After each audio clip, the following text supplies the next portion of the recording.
Hello guys, তোমরা সব কেমন আছো? আশা করছি ভালো আছো। আমিও খুব ভালো আছি এখন।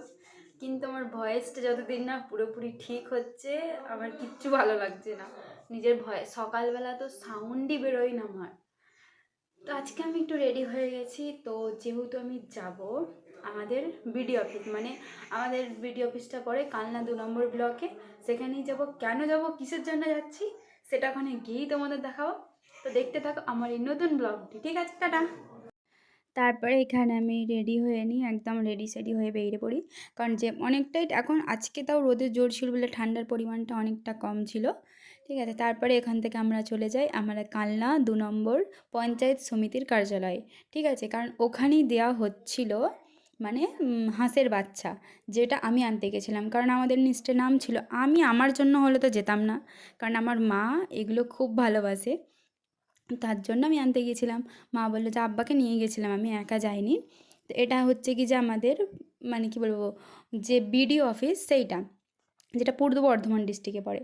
তারপরে আমরা আস্তে আস্তে ভেতর দিকে হেঁটে হেঁটে চলে যাই, কারণ সামনে কোনো মেডিসিন সাপ্লাই দেওয়া হচ্ছিল ওখানে। ওখানে অনেক ভিড় ছিল।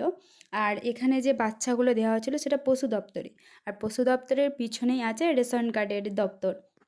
ঠিক আছে, যারা জানো না তোমরা এই পশু দপ্তরের এখানে এসে পিছনে যাবে। তো এখানে অনেক পশু পাখিও নিয়ে এসেছিলো, ছাগল নিয়ে এসেছিলো, যার যেমন কুকুর পোষা সব এখানে ট্রিটমেন্ট করায়। তারপরে আমি লাইনে দাঁড়িয়েছিলাম, কারণ ওই যে স্যার ম্যাডামগুলো বসেছিলো ওনারাই ওখানে টোকেন দিচ্ছিলো। তারপরে দেখো কত সব লাইন দিয়ে দাঁড়িয়ে আছে আর ওখান থেকে হাঁস বাচ্চা নিচ্ছে।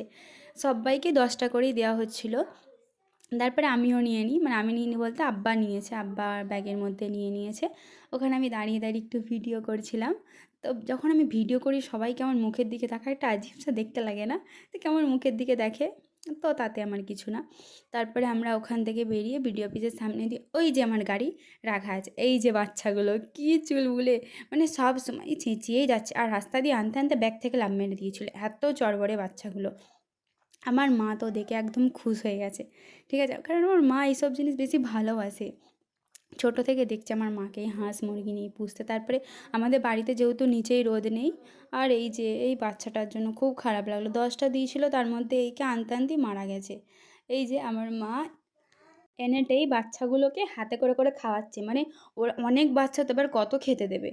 এত খিদে পেয়ে গেছে ওদের, আর এত খাওয়া খেয়েছে বা হাঁস বাচ্চাগুলো আর হাঁটতে পারছিল না। আর মেঝেতে যেহেতু রোদ নেই আমাদের বাড়ির নিচে, তার জন্য ওদেরকে এই যে ছাদে দিয়ে দিয়েছে। আর ছাদেই চড়ছিল ওরা, সারাদিন ছাদে ছিল রোদের মধ্যে। ছাদে ওদেরকে রেখে দিয়েছে আর আমাকে পাহারা দিতে দিয়েছে। আমি চান করে হাঁস বাচ্চাগুলোকে পাহারা দিচ্ছিলাম, মা চান করছিল। তা আমার ভিডিওটা তোমরা দেখে নিয়েছো, কেমন লাগলো অবশ্যই বলবে। ঠিক আছে, লাইক কমেন্ট শেয়ার করতে একদম ভুলবে না।